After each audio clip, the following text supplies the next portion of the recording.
Hi everyone, this is Jason here from Nathaniel School of Music. In this lesson, we are going to talk about just one chord, the dominant 7th chord. This one. Okay, and I have 10 approaches which will help you really understand the purpose of this chord, thus train your ear to acknowledge, okay, this is what the chord can really do, and also improve your theory. So in this two-part lesson series, I'm going to take the dominant 7th chord and look at 10 ways in total, 5 in part 1, 5 in part 2, 10 ways to kind of train your ear and your theory to be aware of the sound of that chord and what it does for music, all the scenarios it can be used. And in my opinion, I think this is the most important chord in music. Yes, you have major, you have minor, but music does not have the ebb and flow, the tension, the resolution, the release, and the anticipation, if you don't have this chord. And this chord is probably the oldest chord along with major and minor. You would have major, you would have minor, and then you have this one, which is the dominant 7th. So I just want to share with you how I use this chord and how you can train your ear and hopefully use these approaches to, yes, first of all, train your ear. It's primarily a ear training awareness lesson. But also, well, you have to train your theory. So if you stick around, the theoretical concepts will also be super useful for you guys to try out. And there are a lot of piano things also along the way. So it's a very three-dimensional way of looking at it. As I use this term very often, 3D. Theory, ear training, and technique all in one. So that's what this lesson is going to do.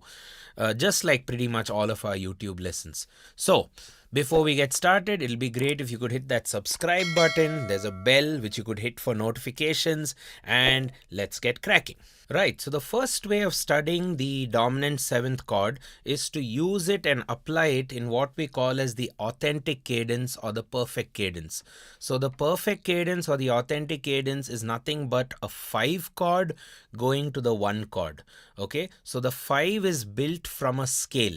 So if I have the G major scale for you as an example, G is the 1, D is the 5, G, A, B, C, D. 1, 2, 3, 4, 5. So D becomes the 5. And the 5 chord forms what we call as a primary dominant chord.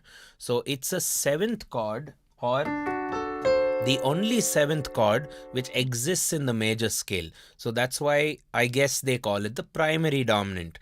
And the primary dominant, which is in this case D7th because D is the 5 of G, has this magnetic attraction or this pull, this strong pull to the tonic chord, and the tonic we say is 1. So the D7th tends to want to go to G major. So I've written it here, D, F sharp, A, C, which is the notes of D7th, resolves to G major, which is GBD. And you may be observing how I've written it in a circle, the reason being inversions. You don't have to necessarily play the chord this way all the time. You can invert it, or this, or this. Okay, so why I've chosen this cadence, or this authentic or the perfect cadence, because it's the most obvious way to actually use the dominant 7th chord. So what I would hope when you're listening to a song is you identify this cadence. Some people think that you have to identify one chord and you should have that skill to identify one chord. But my advice for you is, rather than think of it as one chord and put so much of pressure on yourself, make it about 2 chords or 3 chords or 4 chords, which are all part of a very, very common used to cadence. And we've talked about cadences so much on this YouTube channel. Just go to our channel, type cadences, you'll get a lot of stuff, a lot of information on the topic. So let me just break this down for you on the piano, and also let's look at a little bit of the ear training involved and all the skills you may need to develop along the way while learning and practicing the authentic cadence. So if you take D7th, you can build that 7th as a major chord plus a dominant 7. So that's D, F sharp, A, C, and that seems to go to D, G, B. So D, F sharp, A, C, D, G, B. That's what we call as the authentic cadence.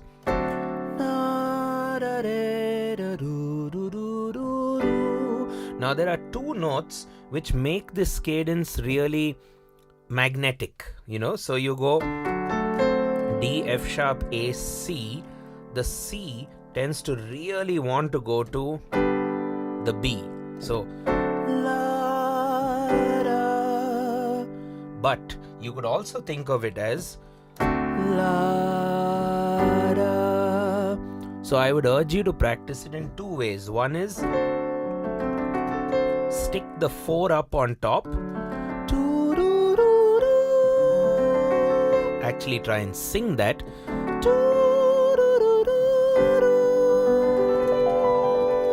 So 4 going to 3, and then you could also do La 7 going to 1, because the 7 is very close to 1. So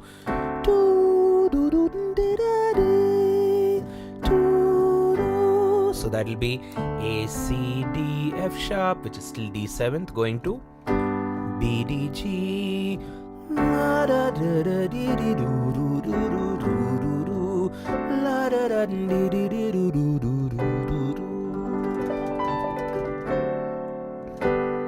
Right? So this should give you a very good way of using the dominant 7th chord. Train your ear. Try to remember, what did I say? Move that 4 to the 3. Practice that. That's where you have your half step motion on the piano, and then practice moving your 7 going to the root or the tonic or the octave, you could say. And this is a very strong cadence, very popular, very common cadence. Practice it well and use the circle of fifths. The circle of fifths pretty much gives you the fifth. So you could resolve the 5 going to 1 by just drawing the circle, staring at it and resolving. Okay, all the best with that. Let's move on to the second way which I have for you to learn the dominant 7th chord and really drill it inside your brain. Right, so in this second demonstration of the dominant 7th chord, I wanted to plot out all the 7th chords of the major scale. So if you look at it, and I'm trying to take different major scales for this lesson, so we don't just stick on one, and I've actually written it down for you. So you may want to get a copy of these notes. It's available on our Patreon, and yeah, for a subscription, you'll not only get this stuff for this lesson series, you'll get it for every single lesson I will ever do and have ever done in the past for a couple of years at least. Okay, and we will prefer the same platform because most of the lessons have my handwritten notes as well as MIDI files, in some cases backing tracks, which you could check out. So I have written down the D major scale here, and I've written it down using 7th chords. Okay, now the 7th chords of the major scale are 1 major 7th, 2 minor 7th, 3 minor 7th, 4 major 7th, 5 dominant 7th, 6 minor 7th, and 7 minor 7th flat 5, also known as a half diminished chord. Now why I wrote this stuff down is to show you that there is only one dominant 7th chord in the scale which is diatonically there in the particular scale. The rest would probably form other dominant 7th chords, which we call as secondary dominants. So if you take the D major scale, its first chord or its one chord ends up forming a D major 7th chord, whose formula is 1, 3, 5, 7. So that will be D major with the major 7th. What is that? C sharp, and that makes it diatonic.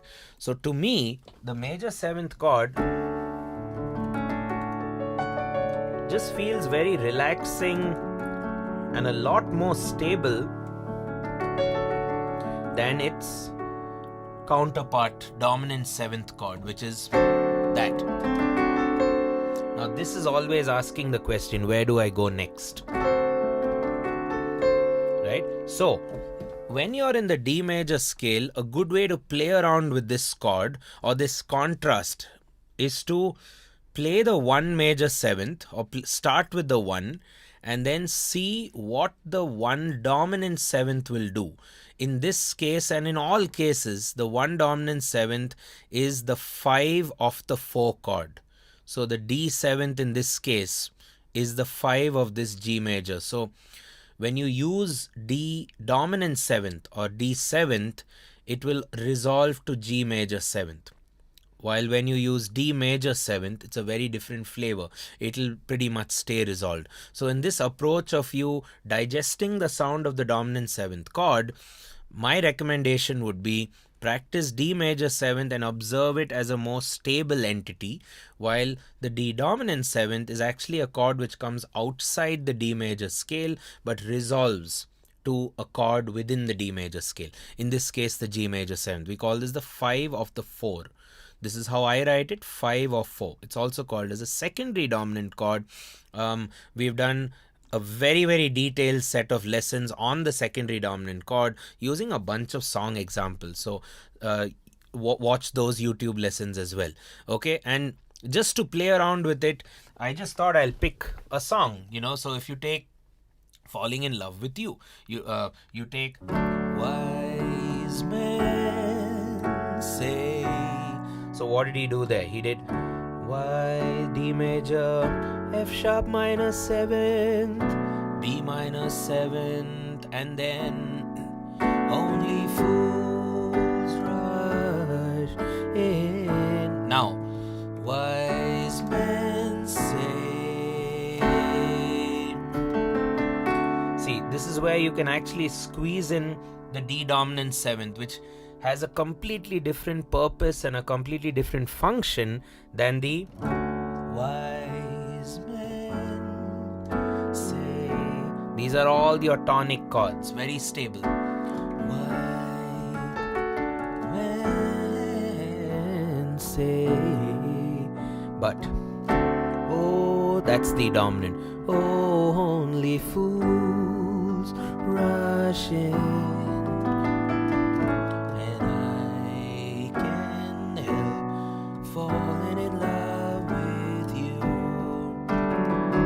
Look at the chords, we've written it down there. So where I actually have that contrast in this song, wise men say, you're still playing a D. So you're starting with a D major 7th, which is a very resolved start, and then going to F sharp minor, B minor, and then only I'm sneaking in a 5 of the 4. D major or D dominant 7th is the 5 of the G. Okay, so this is another way I would like you to practice what I've called as 1 major 7th versus 1 dominant 7th. In conclusion, the major 7th is diatonic, it's part of the scale, while the dominant 7th is coming into a chord from the scale. So it's an unstable entity, and it resolves, especially when you do the 1 major 7th, compare it with the 1 dominant 7th, you'll find that the dominant 7th chord resolves to the 4 major. In this case, G major 7th, I've chosen the key of D. So this is another nice way to train your ear and your theory brain to really get acquainted with the dominant 7th chord by contrasting it with its major 7th chord. Moving on.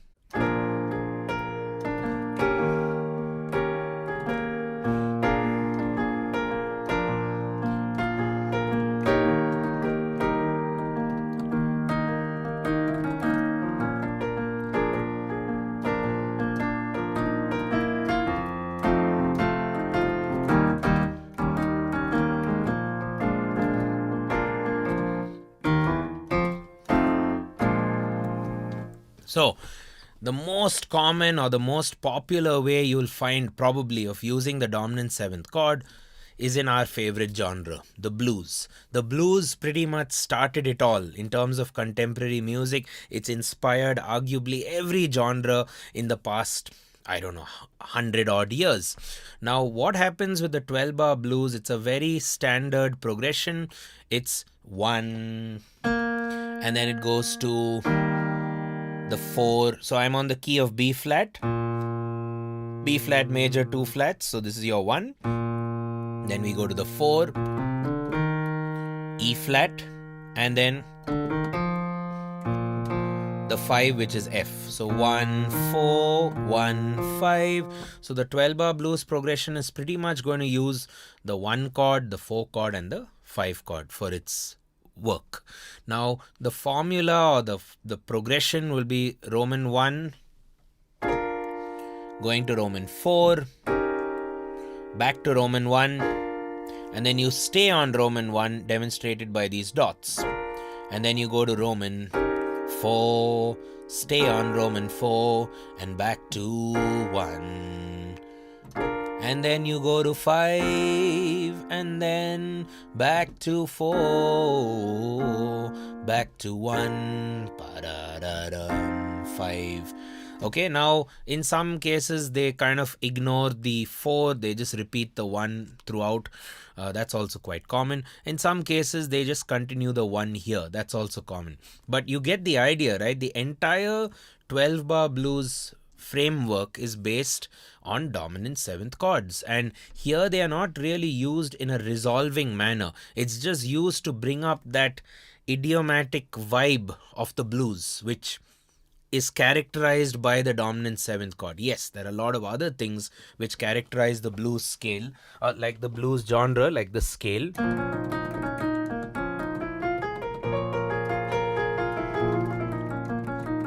You know, you have the blues scale, you also have the swing rhythm. Right? Now, we have covered a lot about blues. We've even made a playlist on our YouTube channel. Check out our playlist and you'll find a lot of videos on all the way from beginner blues to something more intermediate and funky and all of that. Now, just to show you again, you play your 12 bar blues with dominant 7th chord. So I'm going to recap that. B flat 7th. So I'll just do each chord 4 times, 4 crotchets in a bar. So 1, 1, B flat 7th, 1, 1, and then I go to the 4, 4 again, back to 1, 1 again, and then the 5, which is F, the 4, which is E flat, and 1, 5.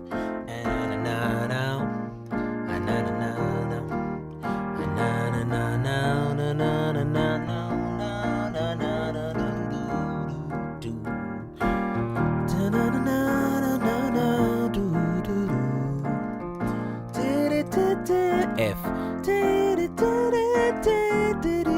E flat, repeat the B flat, repeat E flat, B flat twice, 5, 4, 1. End on the 5 if you want. So the blues is another great way to digest the sound of the dominant 7th chord. So if you're watching this video and you haven't heard too much of the blues, start listening to a lot of blues artists like B.B. King.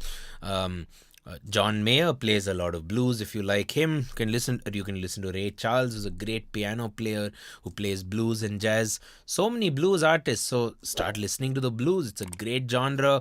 It's really inspired so many people, including me, of course, moving forward. Right, guys? So the next way to showcase dominant 7th chords would be in a line cliche movement, as we call it popularly. Now, you could either look at a descending line movement or an ascending line movement. Now, all that's happening is the bass notes are going to move ascending chromatically or descending chromatically. So if you see the chart here, I've written down C going to C major 7th, going to C dominant 7th, then going to F major. And what's going to happen here at the upper range of the notes, you have the C and then going down to B, because B is part of C major 7th. C is part of the C major triad. C major 7th. and you kind of compare that line drop, that line chromatic drop.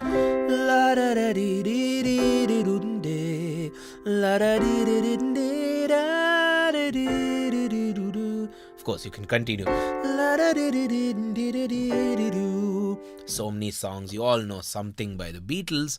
And yeah, so what happened there? We went descending line. Let me demonstrate that with the bass on the keyboard.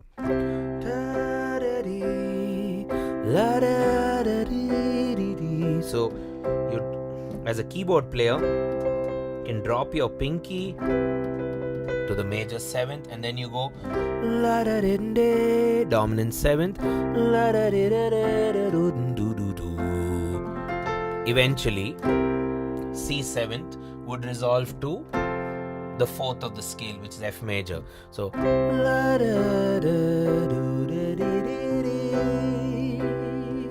now the dominant comes up.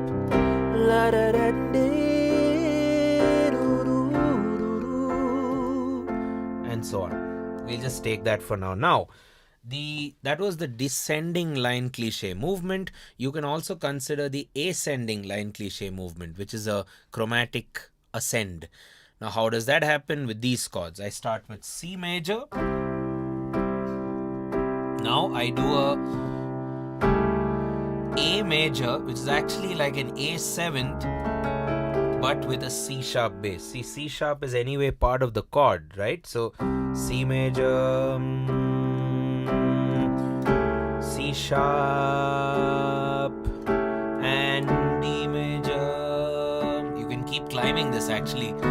B with D sharp bass, E resolving to E minor or E major. So this is another nice way of practicing the dominant chord, because every middle chord in this climb will be basically the dominant chord. So A over C sharp is actually a dominant chord hidden because it's a 5 of this one. It's still like it's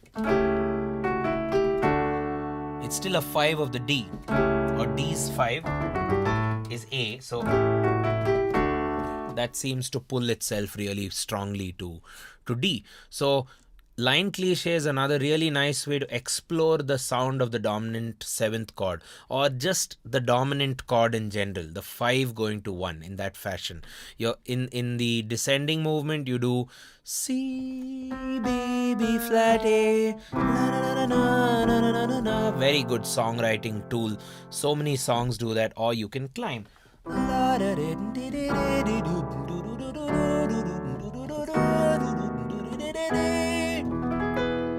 Lot of artists do either, right? So that was the line cliche usage of the dominant 7th chords. All of these methods which I'm trying to convey to you are ways to really use this in a songwriting manner, but also train your ear. So whenever you're faced with a dominant 7th chord, you know exactly how it sounds, and you also know what to do with it.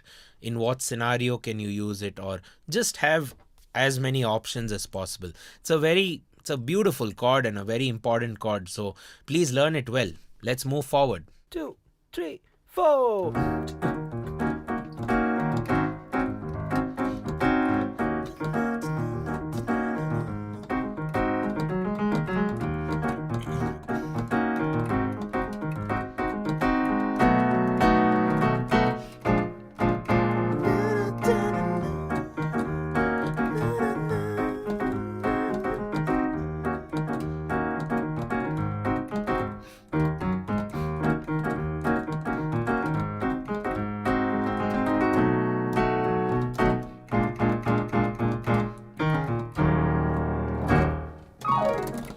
Right, guys, so the next way of using the dominant 7th chord is in the Dorian scenario, on the Dorian scale.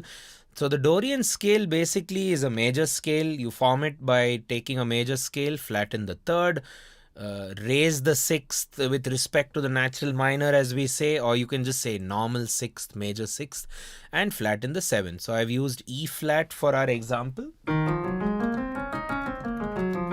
we go. E flat Dorian right there. Okay, E flat, F, G flat, A flat, B flat, C. Don't do B, that'll make it natural minor. C, D flat, E flat.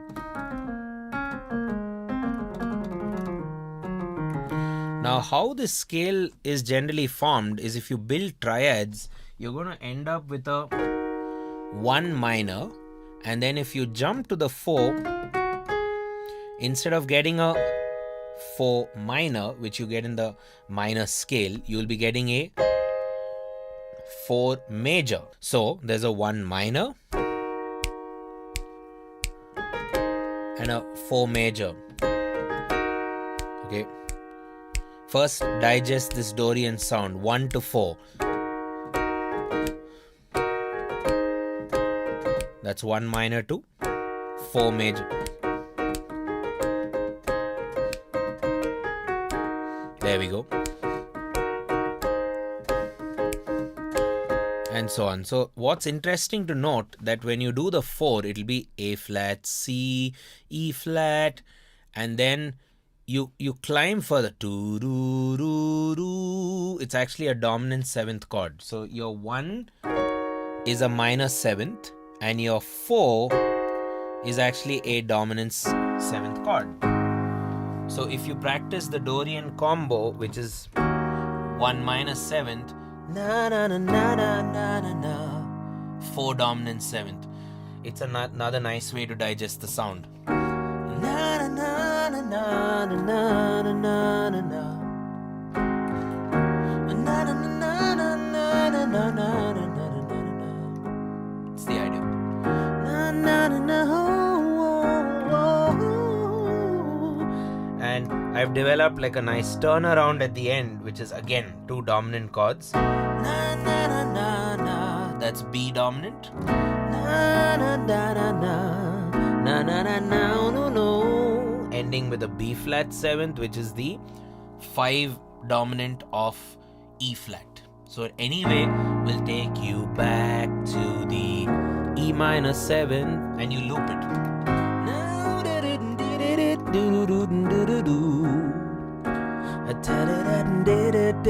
You can keep doing this. 1 minor, 4 dominant, B, so B would be like your 6 flat. There we go. 6 flat, sliding down to the 5 7th, all 7 chords. Ba-da-dum,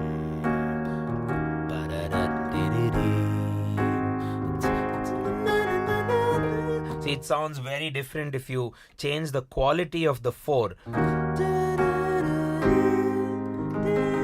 It almost sounds wrong. See, it sounds wrong. It's just a very different sound. It doesn't at all belong to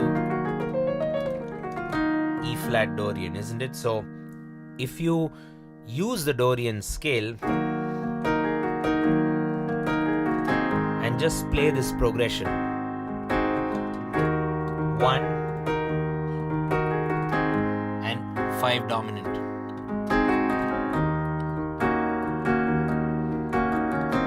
going to the dominant, turn around, which is the B flat. You can play it in a funky way.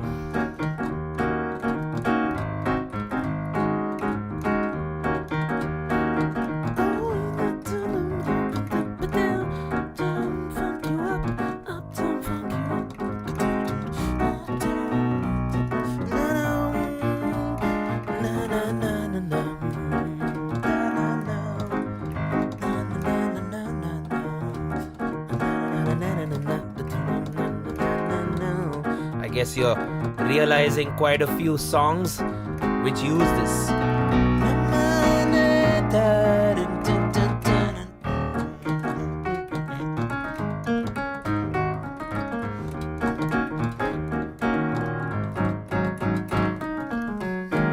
Very funky, and as you can see, you tend to get carried away when you play this particular progression.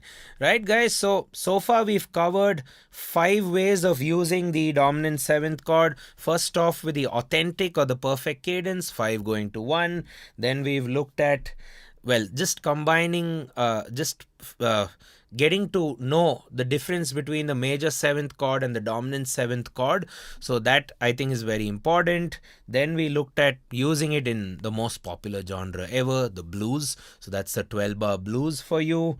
Then we look at a line cliche movement, which is just chromatically going down or chromatically going up. And then lastly, in this particular part, we've looked at the funky Dorian progression, which is using the Dorian scale, a scale with a flat 3 and a flat 7 with a raised 6 if you call it that, and 1 minor going to 4 dominant 7th, and then you do a turnaround which is the B going to B flat, which is your 6 flat dominant going to 5 dominant. So a lot of dominant 7th chords. So as this series is, it's all about getting you to know that chord, the dominant 7th chord. Hopefully you really digest the sound of that chord or the flavor of that chord. And let's move on to another part now where we'll digest it even more, and I'll be giving you 5 more ways of really noticing the chord and trying to get it into your system. So I hope you found this lesson useful. Again, this is Jason here from Nathaniel. Do consider subscribing to our channel, turn on that bell, and all of these notes are available in a booklet which will be available on our Patreon. You can just check that out. It'll have this entire series, all the 10 ways of identifying, listening, and applying the dominant 7th chord. It's all waiting for you on Patreon. And do consider liking the video, hitting that button, share the video with your musician friends. Why can't they also enjoy this, isn't it? It's an amazing chord. I will see you guys in the next one, or rather you will see me in the next one. Cheers.